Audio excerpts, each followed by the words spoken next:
Anne from Game Like a Mother. Today I'm going to show you how to play Red7. It's ages 9 and up, 2 to 4 players, and it takes 5 to 10 minutes per hand. To play an entire game takes anywhere from 20 to 45 minutes, depending on how many people you have. Let me show you how to play.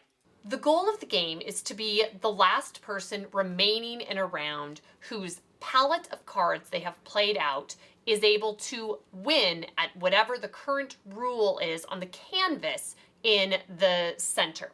Game setup. Each player is dealt 7 cards, and then an 8th one is flipped face up in front of them. The rest of the cards are placed here in the center, and for your first discard to the canvas is this red card, which says you are currently playing red, highest card wins. You will want to look at this reference card throughout gameplay, and it establishes which is the highest card. Number is always the first thing you look at. So for this, right now, the person winning this rule is this player right here. They have a 6. If they had had like a 4 or a 3 or something lower, then it would be a tie between the 2 5s for number, but then you look at the color spectrum here, and red is higher than green, so this player would be the first if this wasn't in here, and it was between those two. So we have established that this card is currently winning, and now it is that player's turn. It is this player's turn. I'm going to flip over their cards and put them out here so you can see what they're working with. They need to be winning at whatever the current rule is, or they are out. That's how this game works. So you have a few different choices on your turn. You can either play 1 card to your palette that allows you to be winning at the current rule, and they could do that. They could play this red 6, which is higher than a purple 6, and say, that's it, I'm winning at this rule, and their turn could be over and play could progress to the next player. Or if it was later in the game, or if they had a different card down here, they could place a card to the canvas that changed the rule that would allow them to be winning with whatever card they had here.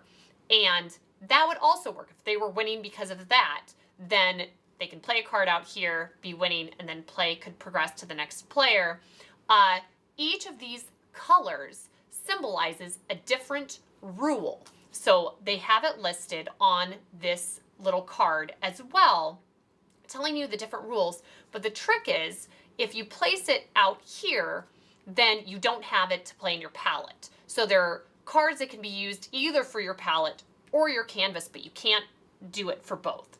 And your third option is you can place 1 card to your palette. So they could place this 4 here, and then they could place 1 card to the canvas. So they could place this 4 that is indigo and is most cards in a row, and they would be winning that with a 5 4 here, because nobody else, they only have 1 card in, so they don't have the most cards in a row. However, this player then on their turn, if they also placed a 4 from their hand right here, they would beat this player because they have identical numbers of cards, but it's whatever the highest card there. You're referencing this chart. If it's a different color, that's what matters. So we'll just say that's it for this player. They decided to play a 4, change the rule, place their cards down, and then it's this player's turn. Okay, so it's this player's turn. They look here. The current rule is most cards in a row. Well, they can just play a 6. You can only ever play 1 card to your palette at a time. Their turn is over. They're winning. It's this player's turn. They're going to choose to play a 2 and then place out a new rule. Violet is most cards below 4. They're the only one with a card below 4 because they have the 2, so they're winning. And you keep on doing this until someone can't play anything out here or out here that allows them to be winning, and then they're out. So if this player, they just didn't have good hands, or you can choose not to play. If you say, I don't think you'd be getting a lot of points for winning at this point, you can just choose to not play. But you keep on going until somebody's out. So we'll say they couldn't play, and they couldn't play, and so this person would win. Basic gameplay, you just win, and that's it. If you're playing with scoring and trying to get to certain amounts, then you win with the cards that fulfill whatever the current rule is. So for this, it's most cards below 4. If they won right now, they would win this card, which is 2 points, and place it by their little spectrum card to keep it separate. And then you gather up all of the cards that you've played with, shuffle them up except for this one, and deal out a new round and begin again. 7 cards, 1 flipped up. Whoever has the highest card is currently winning, and the person to the left of them would go first. All right, we've dealt out another round, and we're going to talk about the more advanced rules, which I highly encourage you to play with. They add a lot to the game. If you're keeping score each round, if you're playing with 2 players, it's the first to 40 points who wins. With 3 players, it's to 35 points, 4 players to 30 points. And additionally, there's a new rule that gets employed where we've dealt out a new hand. This player is the highest card, so they're winning. This player gets to go first yet again.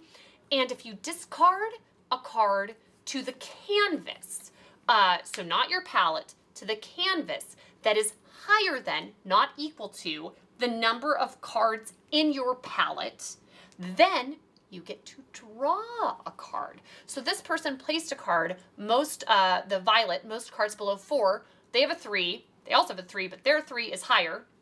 So they win in this rule, and because they've placed a card that's higher than what they have in their palette, they get to draw an additional card, which is really helpful. So add that into your gameplay because then people get to draw cards as they play. In addition to the advanced Red 7 rules, you can also implement the action rules, which are present on all of the odd cards in the deck. So if you play the odd cards to your palette, they only have these abilities if it's to your palette. It does not mean the same thing if it goes to the canvas in the center. If you place a 7 to your palette, then you must choose a card from your palette and either discard it to the canvas or place it face down on top of the draw deck. So you would have to pick this one to do that. If you discard, you must be winning afterwards. So this wouldn't be a legal play because they don't have anything to win after doing that. It's the most cards below 4, so that wouldn't have been a legal play to do, but that's what happens if you play with a 7. Next up, a 5. If you play a 5, you play another card from your hand to the palette, and you can still discard to the canvas after doing so. And you have to do these rules. And if they don't really want to discard, play another card to their palette after this, you have to. If it's something that you have the option to do, if this is your last card, you don't have to. But if you have the option to do more, you can. So they could play another 3, so they'd be winning at this. But if you play a 3 to your palette, then you must draw a card from the draw deck to your hand.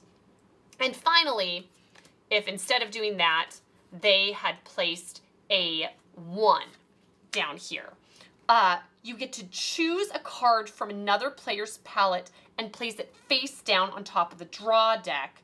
But you cannot choose a player with fewer palette cards than you. So they wouldn't be able to pick anyone here to do that too, because they have 2 cards and everybody else just has 1. So it adds a lot to use these powers. Again, they have a little sheet that card that tells you what all of the different powers are, so that it's very handy to reference when you're getting used to it.